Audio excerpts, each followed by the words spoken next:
안녕하세요, 민동필입니다. 이번 강의는 사실상 이 공부나 교육, 자녀 교육에 대한 이야기가 아니라 코로나 바이러스에 대한 이야기입니다. 물론 지금 자녀 교육이나 이런 거를 제가 이제 매주 올리기 시작은 했지만은 요거는 좀 예외로 해가지고 바이러스 이야기를 잠깐 하려고 합니다. 물론 이것도 하나의 공부와도 이제 연결은 되는 거고요. 예. 자, 이 코로나 바이러스뿐만 아니라 이 호흡기 질환 같은 경우를 이제 제가 간단하게 이제 제 관점에서 저는 물론 이 뭐 이런 의사나 약사나 이렇게 그 의료에 관계된 사람이 아닙니다. 물론 제가 연구를 한 것이 생명에 대한 그런 것들을 연구를 하고 또 지금 가르치는 것도 이제 생물학이나 뭐 이런 거를 가르치기는 하지만 물론 그런 부분에 지식은 있지만 제가 의료진이 아니기 때문에 제가 뭐 치료법이나 이런 거를 이야기를 할 수는 없습니다.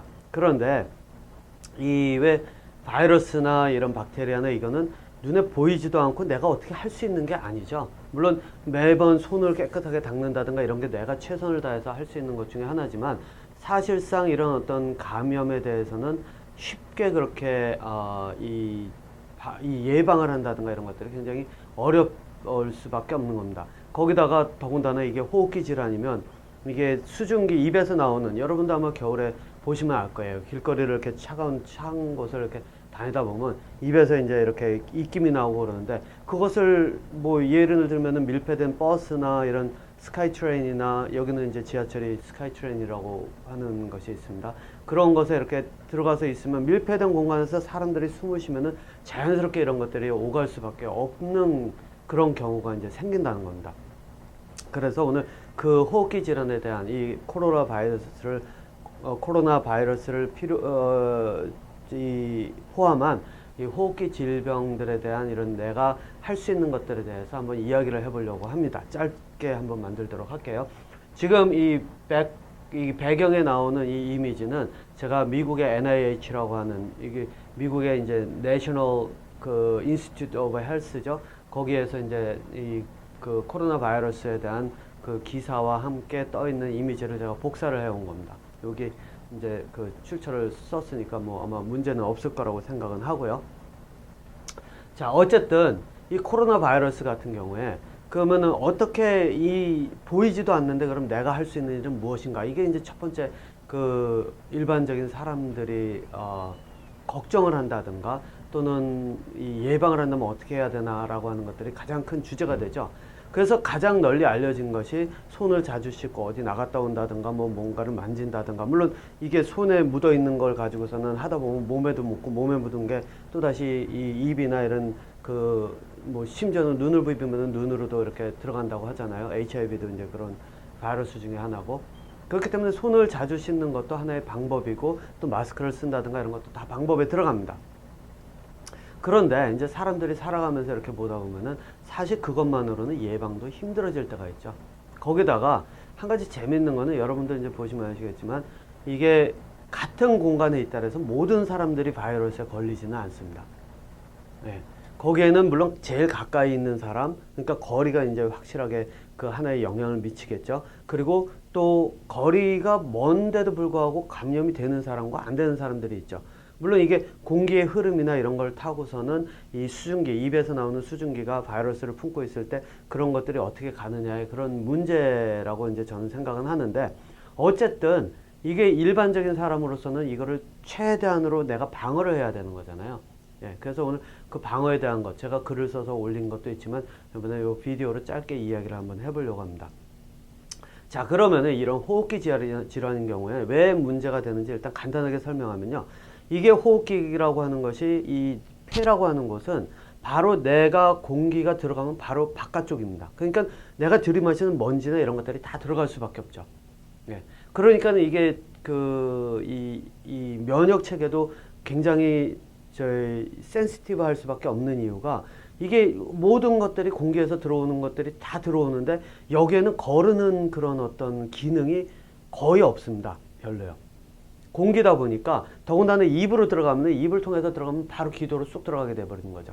그러다 보니까 이제 목 주변에 있는 데서 어떤 이런 그 알레르기를 일으키는 이런 자극이 되는 것들이 들어오면은 이 면역 체제가 반응을 한다라고 이제 저는 이야기를 하는데, 똑같습니다. 이게 폐로 들어가면 폐에서도 면역 체계가 반응을 하겠죠. 그러니까 바이러스가 들어오면 바이러스가 들어왔을 때 이 작으면 작을수록 더 쉽게 폐로 들어갈 테니까 폐로 들어가면은 이제 이 면역 체계가 그것과 이제 싸우려고 이제 움직이기 시작하게 되고 그리고 바이러스가 이제 이 호스트 셀 그러니까 숙주죠. 숙주의 세포로부터 나올 때는 세포를 파괴를 하거든요. 그러니까는 그것들을 다 이게 망가진 것들이니까 그것까지 다 이 면역 체계들이 움직여 가면서 그런 것들을 없애려고 하다 보니까 이 면역 체계가 굉장히 한 번에 쭉 올라갈 수밖에 없는 그런 이제 시스템이 될 수밖에 없다고 이제 저는 생각을 하는데 물론 그 부분들에 대해서는 이제 제가 뭐 구체적으로 알 수 있는 부분은 아니니까 그거는 뭐 과학자들이라든가 연구하는 사람들에게 이제 넘겨놓고요. 저는 이제 그 이외의 것들을 한번 이야기를 하려고 합니다. 사람들이 생각을 할 때 이 보통 호흡기 이거는 그 방어 체계가 없다고 생각하는데 실제로는 한 가지가 있습니다. 그게 뭐냐? 바로 코죠. 우리 가지고 있는 이 코 속에. 그러니까 입이라고 하는 거는 물론 이 음식을 소화해서 들어갈 때 대부분의 그런 어떤 이 역할을 하지 실제로 숨을 쉴 때 코가 막혀서 뭐 저도 한번 코가 많이 막혀서 숨을 입으로 쉬어야 할 때도 있기도 했었습니다만 그렇게 되면은 굉장히 제 입도 마르고 막 이런 형태가 되잖아요. 그래서 보통 사람들이 숨을 쉴 때는 이제 코로 숨을 쉬게 되는데 코로 숨을 쉴 때 이렇게 보면 안에 코털이 있죠. 그리고 이 안쪽으로 들어가면은 이제 콧물이 나온다든가 이렇게 해가지고 이 콧물 같은 것들이 같이 나오잖아요. 근데 이게 뭘로 알려졌냐면 이게 그 방어 체제라는 겁니다. 그러니까 실질적으로 여러분들께서 생각하실 때 첫 번째 그 방어 시스템은 바로 여러분들의 몸이라는 거죠. 물론 마스크나 이제 이런 것들을 쓰시면은 한 번 더 걸리게 되니까 그런 것들이 이제 그 바이러스를 좀 줄이는 상태가 되고 또 그 안에는 뭐가 있냐면 바로 코가 있으니까 이 코를 통해서 숨을 쉬었을 때 코로 들어가는 이 공기가 들어가는 길이 입으로 들어가는 것보다 좀 길잖아요. 예. 그러니까 긴 데다가 그 안에 콧물도 있고 코털도 있고 이런 것들이 있고 그 관도 이제 좀 이게 가늘다 보니까 이 입 쪽보다는 가늘다 보니까 실제로 이제 들어가면서 많은 것들이 걸러지게 된다는 겁니다. 그러니까 이제 제가 드리는 제안은 뭐냐면은 방법은 뭐냐면은 바로 이거죠. 코를 이용해서 첫 번째 걸러내는 겁니다. 예. 그러면은 어떻게 해야 되느냐? 실제로 이 숨을 쉴 때 코로 숨을 쉬어야 되죠. 근데 빨리 한 번에 확 들이마시면은 코로 들어가는 공기량이 많을 거 아니에요. 그러면은 어차피 또 걸르는 양이 또 줄어들거든요. 그러니까 이럴 때는 어떻게 해야 되냐? 왜 명상을 할 때 보면은 코로 천천히 숨을 들이마시고 그 다음에 또 천천히 내뱉고 이렇게 한다 그러잖아요. 예, 바로 이거를 저는 제안을 드립니다. 그러니까 이거를 명상할 때만 쓰는 게 아니라 실제로 걸어 다니면서 또는 일상생활에서 이 방이나 어디에 있을 때라든가 이렇게 돼 있을 때 내가 말을 하면은 공기가 밖으로 나오지만 이 실제로 들이마실 때는 코로 해서 천천히 들이마셔야 된다는 거죠. 그러면은 많은 것들이 그러니까 걸러지는 확률을 높이는 겁니다. 이게 걸러지는 확률을 높인다, 바이러스를 걸르는 확률을 높인다, 이게 아무것도 아닐 것 같지만 실제로 이 몸에 그 감염이라고 하는 게 들어오면요, 시간 싸움입니다. 그러니까 그게 뭐냐면 얼마나 많은 개체가 들어왔을 때 내 몸에서 얼마나 이 군인들이 만들어져서 그 방어 체계를 만들어갈 때까지 시간이 얼마나 걸리느냐거든요. 네. 그렇기 때문에 이게 천천히 들어왔을 때 만약에 이 들어온 바이러스나 이런 것들의 숫자보다 내 면역 체계가 좀 더 튼튼하다면은 얘네들을 잡아먹을 확률이 점점 많기 때문에 들어오면서 이 군인들이 준비가 될 수 있죠. 근데 보통 이제 아프기 시작하면서 한 번에 모든 일들이 이 몸의 기관들이 이렇게 한 번에 이렇게 망가지기 시작할 때는 언제냐면은 이게 들어왔는데 면역 체계가 한 번에 이렇게 잡지를 못하는 상태에서 얘네들이 갑자기 증식을 해버리는 경우거든요. 예. 그럼 얘네들이 증식을 많이 해버리면 면역 체계가 그것에 대해서 방어 시스템을 만들기 전에 한 번에 많아지니까 내 세포도 막 부서지기 시작하니까 이 면역 체계에서는 조금 혼란은 올 수 있다고 저는 봅니다. 네. 그러다 보면은 이제 무엇을 진짜로 공격의 대상인지 어느 게 진짜 적군인지를 가려내기가 이제 조금 어려워질 수도 있고 그러다 보면 면역 체계를 더 만들어야 되고 막 이런 일들이 벌어질 거라고 이제 저는 생각은 하는데 그렇기 때문에 제일 처음에 해야 될 건 뭐냐면은 내 몸속으로 들어오는 이 이물질들의 확률을 들어오는 개수를 줄여놓는 게 바로 이제 코를 통해서 숨을 쉬는 그게 하나의 방법이라는 겁니다. 자, 그리고 나서 두 번째는 뭐가 있냐면요. 여러분들 왜 화장실 가면은 이제 손을 자주 씻으라고 얘기를 하잖아요. 저는 거기다 한 가지를 덧붙입니다. 그게 뭐냐면 만약 손을 씻는 만큼 자주 이제 코를 풀라는 거죠. 보통 감기 걸렸을 때 콧물 나오고 코 풀게 되고 이게 그 안에 있는 그런 이 박테리아나 이런 것들이 더 몸속으로 들어가지 않게 이제 방어하는 하나의 방어 시스템이잖아요. 예, 그거랑 이제 마찬가지라는 겁니다.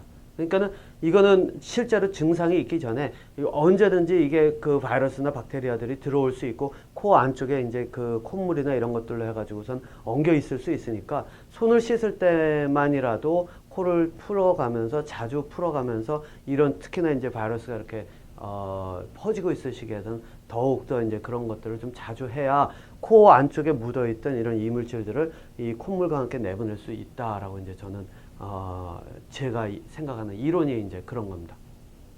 여기에 일상생활에 하나가 더 있죠. 예. 밀폐된 공간 여러분들 이제 그 버스 같은 걸 딱 타고 간다라고 했을 때 기침을 하는데 이게 기침이 가래가 끓는 소리가 들린다 그러면 어떻게 하시겠어요? 보통 사람들이요. 그 내려야지라고 하고 다른 걸 타도 되지 조금 늦게 가도 되겠지 뭐 라고 하는 걸 다 알고는 있습니다. 그런데 왜 이걸 알고 있으면서 실행이 어려운지 아세요?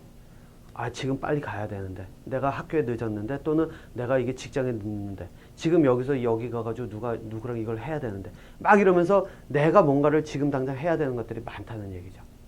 그러면 그건 뭐를 뜻하느냐? 내가 조금 게으르다는 것을 뜻하는 거죠. 예. 그렇기 때문에 실제로는 부지런해져야 됩니다. 질병과 싸우기 위해서 또 질병을 막아내기 위해서는 내가 부지런해져야 됩니다. 여러분들 손 씻는 것도 한번 생각해 보세요. 이것도 귀찮으면 안 씻게 되죠. 그러니까 부지런해야지 내가 그런 것들을 막아낼 수 있다는 겁니다. 그러니까 지금까지 뭐 예를 들어서 직장에 출근할 때 또는 학교 갈 때 뭐 정확한 시간에 나갔다라고 하면은 한 20분 정도 더 당겨서 내가 그것을 중간에 그런 버스에서 벌어질 수 있는 상황이 있을 때 그거를 비켜갈 수 있도록 내가 바꿔가야 되는 겁니다. 그렇기 때문에 이제 그런 그 방법 그리고 여기다가 제가 뭐 글로 쓰지 않은 것 중에 하나를 더 추가를 하겠습니다. 사람이 이제 그 가장 숨 쉴 때 효율을 높이는 것 이거 제가 예전에는 올렸었는데 지금은 다 지워진 비디오에 있고 지워져서 없고요. 제가 영문으로 써놓은 글에만 있습니다. 영문으로 숨쉬기 하는 그 일령 정도를 두고 숨 쉬는 거를 이 횡격막이라고 하죠. 이게 실제로는 근육인데 여러분들 아마 이게 횡격막을 근육처럼 쓴다는 거를 아마 생각을 못 하시는 분들이 있을 겁니다. 느끼지를 못할 겁니다. 이 팔 근육은 움직이는 걸 느껴도 왜냐하면 이 근육을 내가 능동적으로 쓰려고 하면 훈련이 굉장히 필요하거든요. 그래서 이제 그 방법을 제가 영문으로 된 것만 해놨는데 이제 그 방법을 뭐 다 지금 여기서 이야기할 수는 없고요. 이제 한 가지 방법은 이겁니다. 숨을 내쉴 때, 그러니까 들이마시는 것보다 내쉬는 게 더 중요하다는 거죠. 왜냐하면 내쉴 때 폐를 최대한 쪼그라뜨려 가지고 안에 있는 공기들을 내뱉어야 그 안에 있던 이물질들이나 아니면 구석구석 퍼져 있던 것까지 다 쥐어짤 수가 있다는 겁니다. 그리고 나서 들이마시고 내쉴 때 그렇게 쥐어짜고 최대한 쥐어짜고 이걸 해야지 실제로 안에 있는 것들을 최대한 밖으로 끌어낸다는 거죠. 특히나 이 폐의 가장자리, 이 공기가 잘 미치지 않는 곳. 그래서 숨 쉴 때마다 이 팽창이 완전히 안 돼서 공기가 끝까지 가지 않는 곳, 이런 곳까지 다 쥐어짤 수 있도록 숨을 내뱉을 때 더 두뇌를 생각을 더 해가면서 이제 내뱉어야 되는데, 그거는 아마 지금 당장 여러분들께서 하시기에는 조금 어려울 수는 있으리라 생각은 듭니다. 왜냐면 이게 조금 훈련이 필요하거든요. 이게 그렇지만 이제 예를 들면은 이렇게 생각하시면 됩니다. 복식 호흡의 반대. 그러니까 복식 호흡은 배를 내밀어서 숨을 들이마시는 거잖아요. 이거는 이제 기초 과정인데 지금 상황은 이제 이 바이러스나 이런 것들이 돌아다니는 상황이니까 지금은 이제 반대로 가야죠. 최대한 내뱉는 것, 폐를 쥐어짜는 것. 그래서 어떻게 하냐면은 배를 안쪽으로 최대한 집어넣어 가면서 숨을 내뱉는 훈련. 이거를 이제 일상에서 하시면서 폐 속에 있는 공기를 최대한 쥐어짜는 이런 것들을 해야 하면 아마 확률을 좀 더 많이 줄일 수 있을 거라고 생각을 합니다. 자, 이번에는 제가 바이러스도 자꾸 돌아다니고 하기 때문에 더군다나 이 BC주도 이제 바이러스 감염된 사람이 생겼다고 하기 때문에 제가 이제 이 내용으로 채웠습니다. 그리고 다음에는 아마 공부의 내용으로 다시 공부랑 자녀 교육의 내용으로 다시 되돌아가도록 하겠습니다.